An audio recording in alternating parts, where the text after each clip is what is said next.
Super star Rajinikanth தற்போது தர்மன் படத்தோட ஷூட்டிங்கில் பிஸியாக இருக்கார். இந்த படத்தை முடித்த கையோட தலைவர் 174 படம், அதாவது ரஜினி கமல் இணைய போகிற படம் நெல்சன் எடுக்க போகிறாரு. இந்த படத்தில் நுழைய போகிறாரு சூப்பர் ஸ்டார் ரஜினிகாந்த். அநேகமாக 2027 சம்மருக்கு தலைவர் 174 படம் ரிலீஸ் ஆகும். அதைத் தொடர்ந்து தலைவர் 175 படம். இந்த படம் தான் தலைவரோட லாஸ்ட் படம் என சொல்லப்படுது. ஆனால் தலைவர் இன்னும் இதற்கான பதிலை சொல்லலை. ஆரம்ப காலத்திலிருந்தே தலைவரோட கடைசி படம் இதுதான், இனி தலைவரோட ஆட்டம் முடிஞ்சது என பல்வேறு விமர்சனங்கள் வந்து கொண்டு தான் இருந்தது. ஆனால் அதற்கு தலைவர் எப்போதுமே கலங்கினது கிடையாது.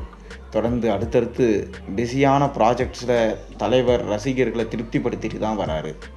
என்னதான் அரசியலுக்கு வருவேன்னு சொல்லிட்டு கடைசியில் மக்களுக்கு நல்லது சேவை செய்ய அரசியலுக்கு அவரால் வர முடியலனாலும் தொடர்ந்து சினிமாவில் தன்னுடைய பயணத்தை ரசிகர்களுக்காக தொடர்ந்து கொண்டே இருக்கார்.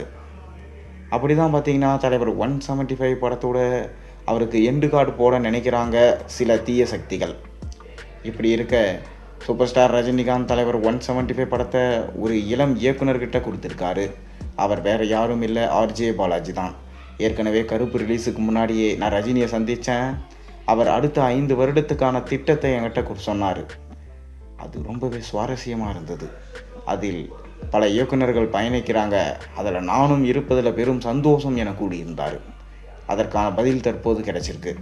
அதாவது சூப்பர் ஸ்டாரோட படத்தை, தலைவர் 175 படத்தை பிரம்மாண்டமாக ரஜினிகாந்தோடைய பர்த்டே அன்னைக்கு அனௌன்ஸ்மெண்ட் பண்ண போகிறாரு ஆர்ஜே பாலாஜி.